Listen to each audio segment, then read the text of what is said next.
traveled the world. He leaves home, he goes to the big city. I'm going to be a millionaire.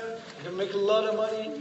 He goes to the big city, doesn't become a millionaire, spends years and years in the kitchen, learns a craft, learns a trade, and then he says, shit, I really don't like this place. I'm going home. Gavin Kaysen, Minneapolis, come and show them what you got.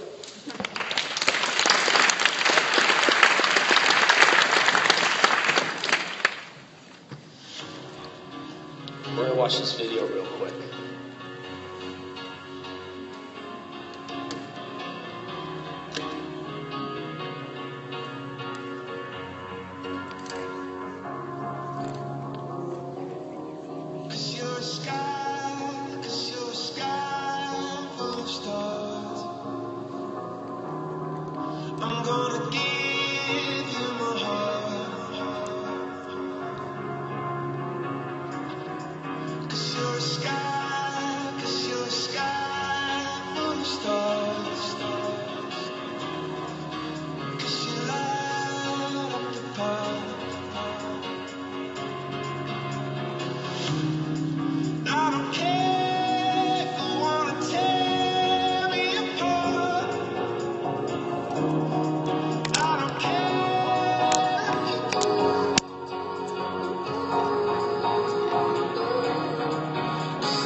So,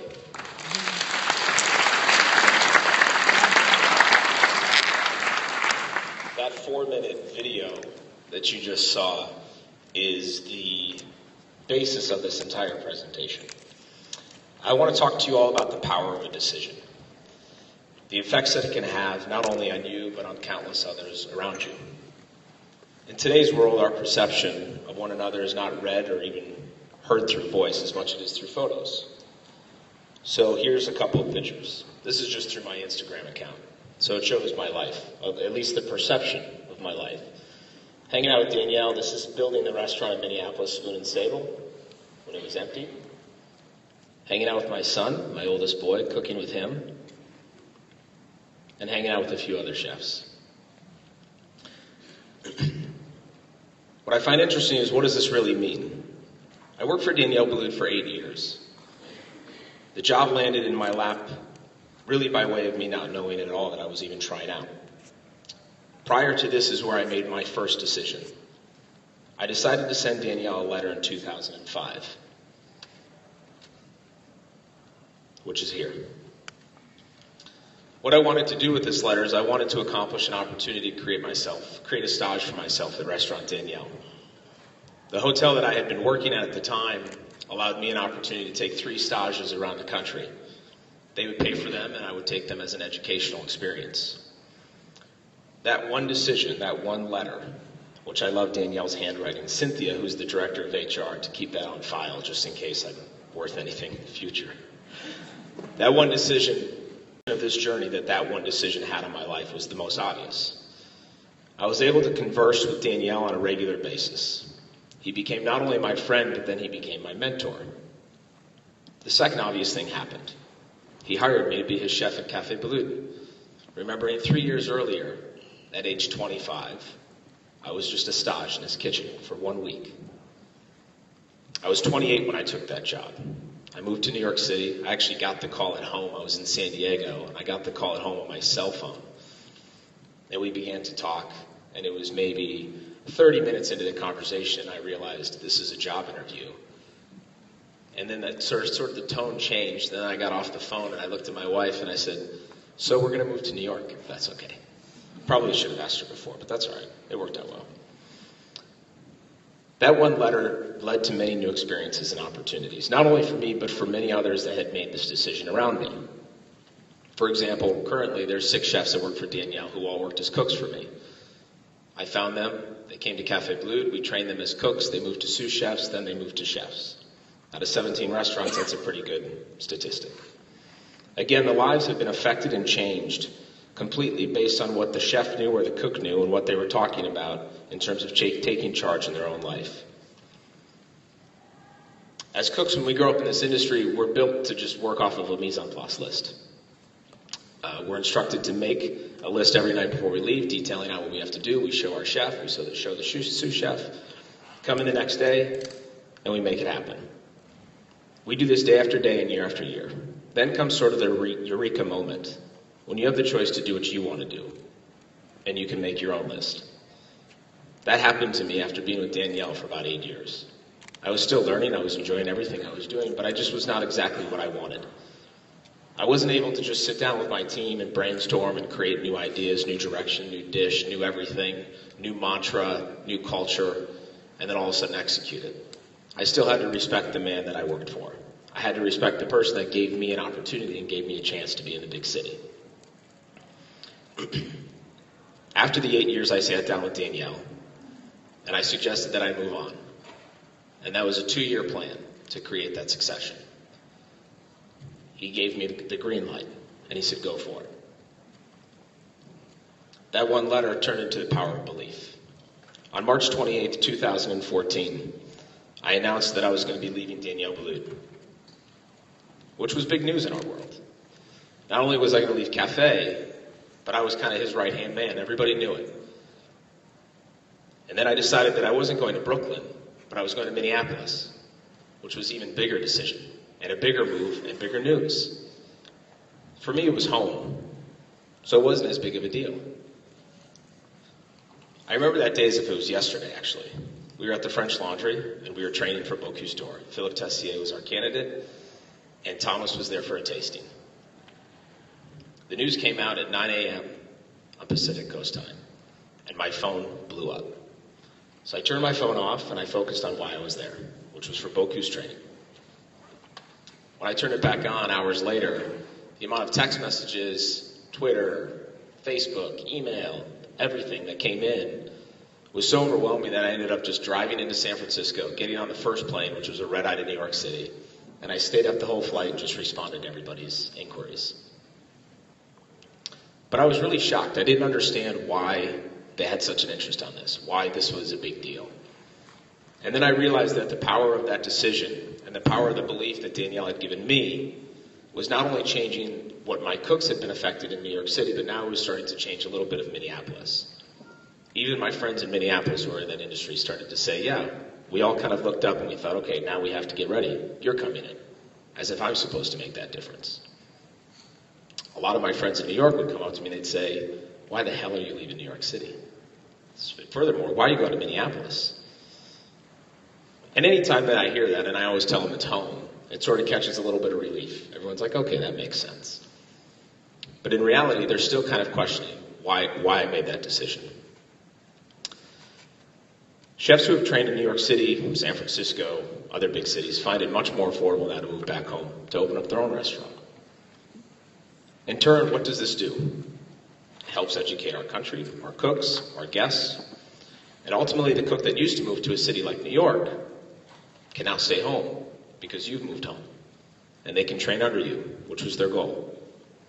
We're now able to take the foundation that we worked off of, bring it into the middle part of America, which has great food, great cooks, and an incredible food scene. There's no doubt that it's a risk. There's a risk that it's going to fail. Then what? There's a risk that it'll be a flash in the pan. But without risk, I have no fear. And without any fear, what's the point? I have no opportunity for success. I took the job in New York City based solely on fear. It worked out pretty well. In order for me to pioneer a change, and in order for me to make a difference on people's life, there has to be a risk, and there has to be fear, because it will create adversity. This is only one aspect of how that letter moved my life. The other one was very obvious to me, but it took 10 years to create, which is the Bocuse d'Or. I competed in the Bocuse d'Or in 2007 with no funding, in fact, putting myself in $258,000 in debt. I placed an embarrassing 14th place. But I left that competition in Lyon crushed, not because I took 14th place, but because I had no power. I didn't know how to do better. I had no funding. I had no people behind me. And I vowed at that point that whatever it would take, we would change that, at least for the U.S. I mean, Canada and the U.S. are together on this. We've never done better than third place, or fourth place, actually. We've never done better than fourth, collectively. When I started to work for Danielle, he asked me, he says, do you want to do Bocuse d'Or again? I said, yes, chef, of course. All right, you can't say no. He said, what do you need? I said, I just need 6 months off and $500,000. No big deal. Which then he looked at me and he says, why don't we build a foundation instead? I said, okay, no problem. So we ended up flying out to Yountville. We ended up meeting with Thomas, and we ended up meeting with Regis Marcon. And we introduced the Bocuse d'Or to Mr. Keller, to which he said no. And then Mr. Bocuse called Mr. Keller and told him otherwise, and then he said, yes, chef. So that worked out well. The Mentor Foundation was created by Thomas Keller, Danielle Boulud, and Jerome Bocuse. They put their decision and their collective minds, resources, and efforts together for a goal to win, or at the very least get on the podium. As you all know, we've never been on the podium. We've never done better than 6th place in the United States, and no non-European country has ever done better than 3rd. We all had a lot to prove. In our first attempt in 2009 as one group, we took 6th place with Timothy Hollingsworth. Then we took 10th place with James Kent, and 7th place with Richard Rosendale. Whatever it was, we couldn't crack the code. We knew we were on a path, but we clearly took the wrong turn at every cycle. This is where it really began to learn about what it means to believe in something. Chef Keller and I were walking out of the competition in 2013, and I just looked up at him, and I said, I'm really sick of losing this. We have to change something. I don't believe that necessarily sparked something, but I know that Philip Tessier made a decision that year when he watched us. His one decision began to write history. Philip brought his training to a new level. He stopped consuming any alcohol. he began to do CrossFit every morning, and he quit his job at the French Laundry for 9 months before the competition so he could just train. He's had 4 chefs who have been there before, all willing to help. His core group at TFL, not to mention Danielle, Thomas, and Jerome. When we went to Lyon, we competed on day 1. Typically not a great day to compete. And historically, you don't place if you go day 1. But France was on that day, as was Canada. So we knew there was going to be a battle between the 3 of us. After day 1, after day 1 was complete, we knew that we had done the best, not based on what we thought, but based on what everybody had told us. I've been a part of Bocuse d'Or for 10 years, and every year that I've gone there, the same magical moment happens when a winning platter goes out. Time literally stops. The audience stops. And I remember when Philip put out his platter, I stopped and I didn't turn around for a specific reason, just to listen to the audience. I closed my eyes, and it stopped. And Martin Kastner, who designed our platter, sent me a text message, and he said, "Chef, why is everybody so quiet?" And I wrote back, "We won." When Phil and Skylar sent out their platter and the time stopped, we knew we had skied the fastest down the mountain, so to speak. And now we had to wait to watch day 2. Sweden, Denmark, Norway, Finland, Japan, all the big boys. As we're sitting in the back waiting to go out front, we tried to kill some time with some fun pictures. This is Thomas in the back waiting as we're going out front. This is us after the winning podium. We were all nervous, but we knew we had done something great. Once we got on stage, the French, as you know, love to draw out the show. Then came the moment when they announced 3rd place, and our hearts are racing. We hear Sweden. Then Grant Achatz goes up to announce 2nd place. 2 ladies come up next to us to take a picture. I close my eyes, and I know it's us. They yell out United States. We all hug and embrace. I hear nothing but Thomas breathing and basically saying, "I love you guys, you did it." It was one of the most significant things that I've ever accomplished in my career to be a part of that. And to think that all of those feelings, all of that emotion, all of that journey, everything that we went through blossomed from one decision.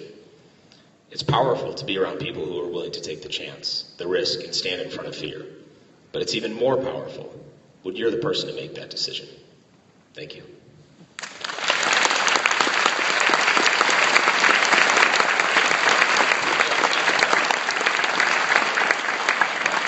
These guys give me lots of misinformation, yeah? Okay? The Flames are super team who went out last night. Where was Toronto? Did they make it? Yeah, 40 years ago or something. 48. I mean, the Wild lost 4 games to nothing, But also we'll go Wild. So don't worry. Let's go, Gavin. Thanks very much to Gavin. That was a fantastic presentation. As someone who does